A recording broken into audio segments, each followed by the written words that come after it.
देखो, जैसा कि इस पे अभी 3 लोग आए, 2 लोग ना। एक तो चौथी में क्या नाम है उसका? रोशनी। और दूसरा कौन आया?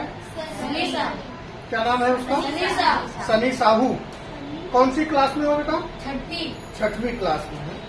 जबकि ये दोनों बच्चे ऐसे हैं फर्स्ट टाइम किए हैं। अभी नोटबुक में आप जाकर के उनका देखोगे ना तो उनका सही है। और सबसे पहली चीज, रोशनी कक्षा चौथी में पहुंचती है और आप लोग यहाँ पर 5वीं, 6वीं, 7वीं तक के बच्चे हैं, 8वीं तक के हो ना।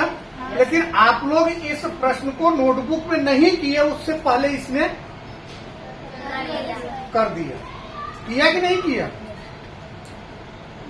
तो इससे क्या पता चल रहा है कि बोर्ड पर आने के बाद एक तो सबसे पहली चीज उनके लिखने का स्टाइल बदल गया। जो अब तक हाथ पे ऐसे करके लिखते थे वो अब इस तरीके से आया। दूसरी चीज, इतने लोगों के बीच में खड़े होकर के फर्स्ट टाइम बोर्ड पे हल करना मामूली बात नहीं है। उनका मिस्टेक कहाँ हो रहा है? स्टेप सब सही से लेकर जा रहे हैं, लेकिन बड़ा सवाल होने के नाते ये लोग बीच के टर्म्स को क्या कर रहे हैं? भूल जा रहे हैं, या चिन्ह को क्या कर रहे हैं? भूल जा रहे हैं। यही चीज ना। तो इसमें घबराने की कोई आवश्यकता नहीं है बेटा। इसका सीधा सा कारण है कि इनके पास इस तरह के प्रश्नों को हल करने का एक्सपीरियंस बहुत कम है। जैसे जैसे ये सवाल आगे हल करते जाएंगे, इनके पास सवालों को हल करने का धीरे धीरे संख्या, बड़ी मात्रा में अनुभव हो जाएगा।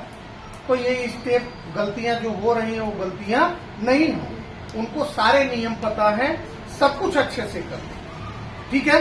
तो इस तरह के सवाल में हमें सावधानी क्या बरतनी है, वो चीज हम सवाल हल करते समय देखेंगे और एक एक पे चर्चा करेंगे। आई बात सुनने। जैसा कि आपने देखा कि यह एक चर राशि में रैखिक समीकरण का प्रश्न है। ठीक है। और इसमें ब्रैकेट है।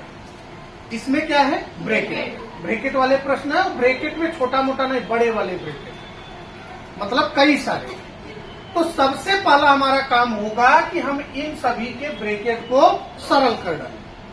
आई बात समझे?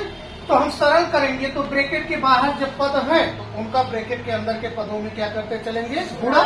तो यहाँ 6×3 18x प्लस 6×2 12। अब -5 का गुणा 6x में होगा तो -5×6 30x, प्लस का गुणा प्लस माइनस में प्लस, और 5×1 5, बराबर का चिन्ह है, हमने बराबर का चिन्ह दिया। अब 3 का मल्टीप्लाई इसमें होगा तो 3 का गुणा x में होगा बेटा, तो 3x माइनस 3×8 24। क्योंकि इसके पहले कोई चिन्ह नहीं दिया गया है तो इसका मतलब क्या है? प्लस। और प्लस रहने पे ब्रैकेट के अंदर के पद के चिन्ह नहीं बदलते। अब यहाँ माइनस दिया है तो अंदर के पदों के चिन्ह बदल जाएंगे। Minus plus minus 5×7 35x। अब माइनस का मल्टीप्लाई माइनस में होगा तो प्लस, और 5×6 30। प्लस कितना बेटा? 9x। समझ में आया यहाँ तक? अब हमने ब्रैकेट को सरल कर लिया। अब हमारा अगला स्टेप क्या होगा? अगला स्टेप ये होगा कि चर को एक साइड, अचर को एक साइड। आएगा सुनने? तो अब आप एक काम करिए, 18x। तो अब इसमें देखो, यही सावधानी बरत लो। समझ में आया? सावधानी क्या बरतनी है कि जितने चर वाले पद हैं अगर वो प्लस में हो रहे हैं तो पहले लिख लें और माइनस वाले को एक साथ कर लें। 18x प्लस में है, ये -30x है, ये प्लस 3x है, लेकिन बराबर के उस तरफ है, इस तरफ आएगा तो माइनस हो जाएगा। हमें चाहिए कौन सा? प्लस वाला। अब इसको भी छोड़ो, ये माइनस में है, इस तरफ आएगा तो प्लस। तो प्लस कितना हो गया? 35x। फिर अब कोई नहीं है, छोड़ देंगे। अब माइनस वाला ढूंढो, कौन सा चर है बेटा? ये है -30x, फिर -3x, फिर -9x। अब अचर पद जितने हैं उनको उस तरफ ले जाएंगे। तो जैसे पहले है -24, अब ये +30 है, तो पहले माइनस वाला इसमें देखो, ये प्लस है तो क्या हो जाएगा? माइनस। ये भी प्लस है तो क्या हो जाएगा? -12।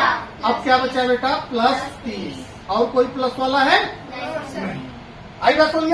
तो अब जो सजाती चिन्ह वाले हैं, मतलब प्लस वाले चिन्ह के हैं, उनको जोड़ लो, माइनस वाले को माइनस के साथ जोड़ लें। तो यहाँ 35 में 18 जोड़े तो 53x। अब ये भी माइनस, ये भी माइनस, ये भी माइनस, तो जुड़ जाएंगे।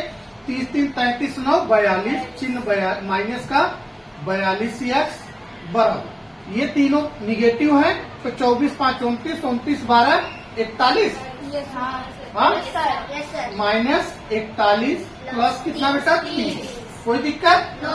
अब ये प्लस 53, ये माइनस 42, तो असमान चिन्ह है तो घट जाएंगे।